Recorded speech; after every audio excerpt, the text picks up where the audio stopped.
They're very convenient because you can sharpen at a moment's notice. You don't have to take time just to pre-soak your stones. See, we're already getting a nice burr. Nice burr, nice burr, nice burr, nice burr. Oh, very nice. All right, just a little bit more right here at the heel.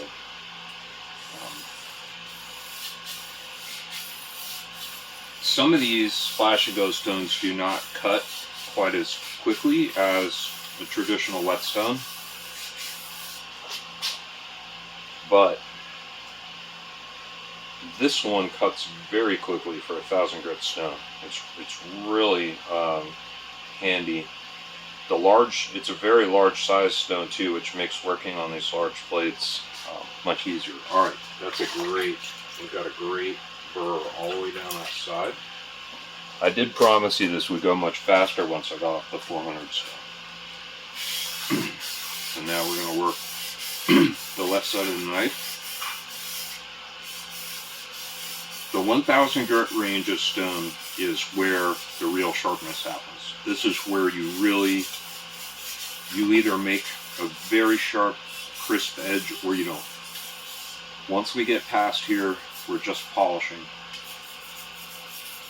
And I mean, can you sit all day on a polishing stone and eventually recover some kind of sharpness that you failed to get on the 1,000 grit? Well, yeah, you can. But this is really where the rubber meets the road. So how well I do on this stone will determine how sharp this knife ultimately gets.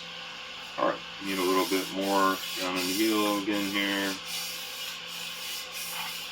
If I were doing this not on video, I would be taking a little more time with all this. Good news is, I'll be resharpening this knife, so when I'm done, if there are any spots that didn't quite get the way I like, I can always fix it. Oh yeah. Oh yeah. A little more right there. The angle is everything. It's not about having an exact angle, it's about keeping the angle consistent. Just a little more right there. A little spot in the curve of the blade that apparently I didn't hit too well when I went by there. There we go. Alright, so get some of this slurry off of here. And I see I managed to bark this just above the bevel on the 400 stone. You may be able to see there's already a little line of rust there. This carbon steel, any area that's polished will not attract rust and corrosion, but if you bark a spot with a whetstone, a coarser whetstone, and scratch it a little, you can literally watch it rust while you're sharpening. So that's alright, I'll go back and repolish that little spot. Not a big deal. I may be cutting that out when I redo the tip anyway. So not too worried about that. Little scuffs from the stones are part of life. So we're going to strop this now. Very light pressure. And I'm going to go back and forth between the two sides several times. So I typically, on the right side of the knife, I generally do tip to heel, and on the left side of the knife, I do heel to tip, and this is just very almost minimal pressure. When you're done with this process, the burr should be mostly gone, and your knife should be very, very sharp. Alright, we need one more stroke on this side, I think.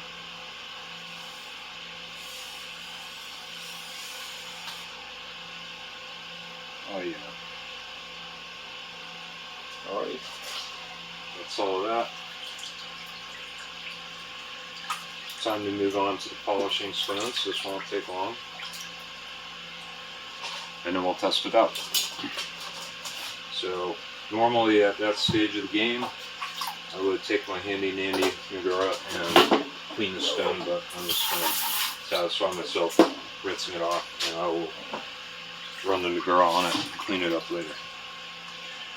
This is my 3000 grit stone, which really begins to polish the edge and preps it for the final 8000 grit, which will mirror polish the very edge, and not only makes it very sharp and refined, but I'm going to change the angle of yours so y'all can see this a little tiny bit better. So this, now that we're, one thing when you're rinsing stones in the water and stuff, your coarser particles can settle onto your finer stones, and you pull them out and you start sharpening the knife on them, and hey, you got 400 grit particles which have accumulated on your 3000 or 8000 grit stone, and so you're not really sharpening at 3000 grit, you're back to 400 grit, so we don't want that. So with these polishing stones, at this point we've created the edge, just light pressure. This is just polishing. There's no force. Here there's almost no sound from the stone. It's like it just glides. It's like just gliding the blade over wet glass. That's what it feels like. Getting a nice glitter at the edge now. Typically when I hit the polishing stones, I raise the angle just a smidge. Really looking, just at this stage, looking to refine that edge and get it very crispy. These, the 3000, 8000 grit stones do not really remove hardly any metal whatsoever. The 3000 will. I mean, if you sit and saw on one spot or whatever, you can do that to yourself. But generally speaking, not. Alright. We have a nice burr all the way down that side. Typically on these polishing stones, I just move the blade a little slower, almost no pressure on the blade. Some sharpeners don't even bother with when they get to the polishing stones, they don't even bother doing these sharpening motions. All they do is strop the edge, like I do when I come off each stone. They decide that they're only going to work on the very apex of the edge, and they simply strop the stone on the finer stones and don't resharpen the entire bevel. Alright, let's do just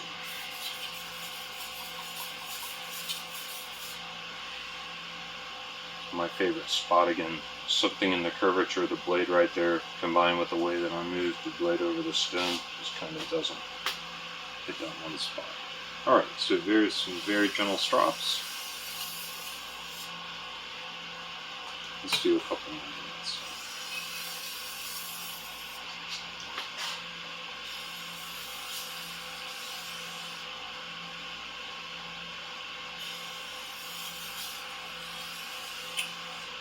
All these stones have to be flattened periodically because they do get gouged out. However, the very fine stones, they wear very slowly because you're really not doing very much on them. Alright, that feels pretty good. We're gonna put this on super fast mode, go right to the 8000. So this one I probably should have cleaned up a little bit. Still got some rust discoloration and stuff from the last sharpening, but it should be fine. I'll make sure to clean all these good after the sharpening session. So on the 8000 grit, it almost doesn't even make a sound, and you don't even feel any abrasion. All this is doing is polishing.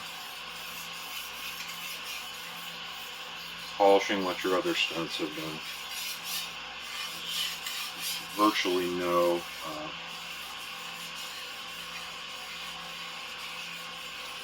no resistance, no noise. And maybe you can see right at the edge, very glittery, and that's what the 8000 grit does. It just polishes, brings the very edge to a mirror finish,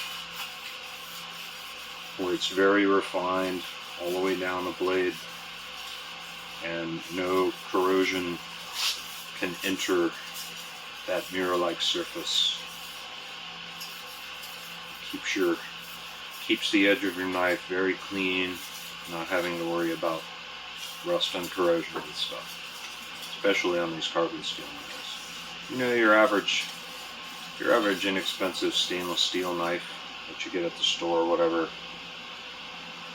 Oh yeah, look at that. Look at that nice glitter right at the edge. Maybe you can see it. That's what I like to see. So at this point, the burr is so fine that you can barely feel it, but I can just barely feel it. Alright. So, final stropping.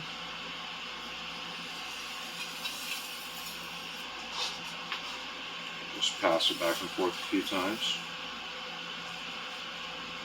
Some sharpeners do really a lot of these stropping strokes. I mean, they spend more time doing this than they do the push and pulls.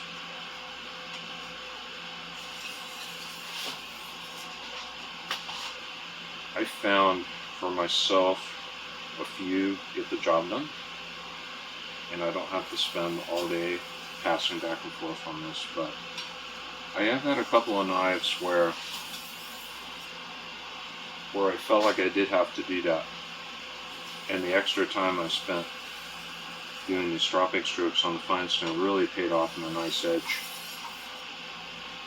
So maybe I need to be more patient and do that more consistently in all my sharpenings.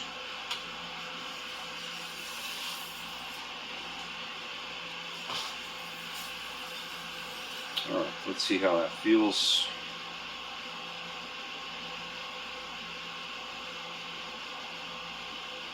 The goal here is just to get one more on this. Is just to get an extremely clean, crisp, sharp edge. Very highly polished. Wow, really, even with let's try so little pressure that I'm actually holding the blade up a little bit. Let's try just the lightest possible stroke I can make. Alright, it's feeling pretty good. Finally get to dry this thing off. We only got a little bit of rust. You can probably see the little bit of discoloration here. That's where I barked the blade on the 400 grit stone just above the bevel. Even the top of the bevel will rust a little bit. That's alright. I'll go back and polish all that out. I think we've got a good edge. Now comes the actual strop. And mine is a two-sided leather strop. It's got suede on one side, which I have already loaded with a 14,000 grit paste-like stropping compound, and on the other side is hard leather. And leather, the proteins in leather will actually polish steel without a compound. The compound simply makes the process happen quicker. And the goal of this stropping is simply to, and you only go with the edge trailer. You never want to cut into your strop. This is simply to clean the edge. This removes any tiny little burr particles and just polishes the very edge of the edge. It makes it perfectly clean. You're not doing any sharpening right now. This is simply cleaning, making your edge as clean and crisp as it can possibly be. And I typically, it depends on the size and shape of the knife. Sometimes I do this, I work my way down. On a long blade like this, I'm more apt to do that sort of stroke. Alright, so let's do the other side.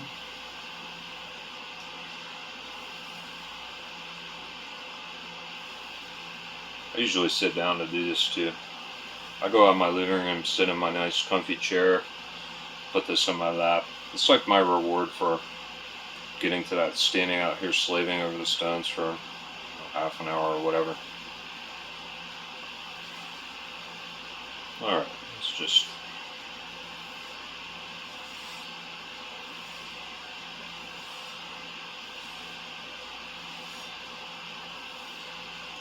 maybe just for fun we'll do a few passes on the hard leather side. I have found how people prefer to strop their knives and on what kind of leather and what kind of material is a very personal preference in how people prefer their edges to be. I have probably found I got most of my better results stropping on the soft side loaded with compound. And this hard side, I did rub some compound on this before finding out that actually the hard side's supposed to be used naked. So I just didn't put any more compound on this side, so it's pretty much like straight leather now, even though you can still see the green putty on it. All right.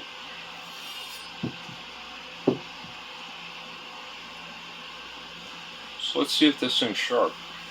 Let's grab some paper and do a few cuts and see what we got here. This is the first time I've ever done a non-stop, start to finish sharpening session without any pauses, breaks, taking any time to regroup, to take a break.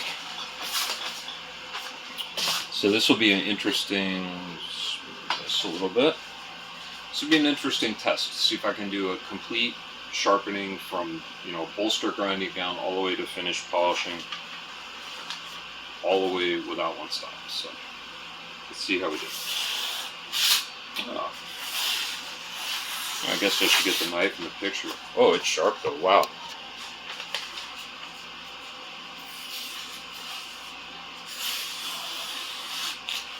Yeah. Is it the sharpest I've ever gotten a knife? No. No, it's not. Pretty darn sharp though. Couple little catches. Oh, that's nice. I'm sorry, I'm really bad at this video selfieing thing. Let's spin it just a little bit more.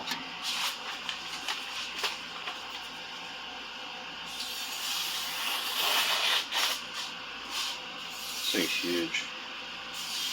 Very light though. I love that sound.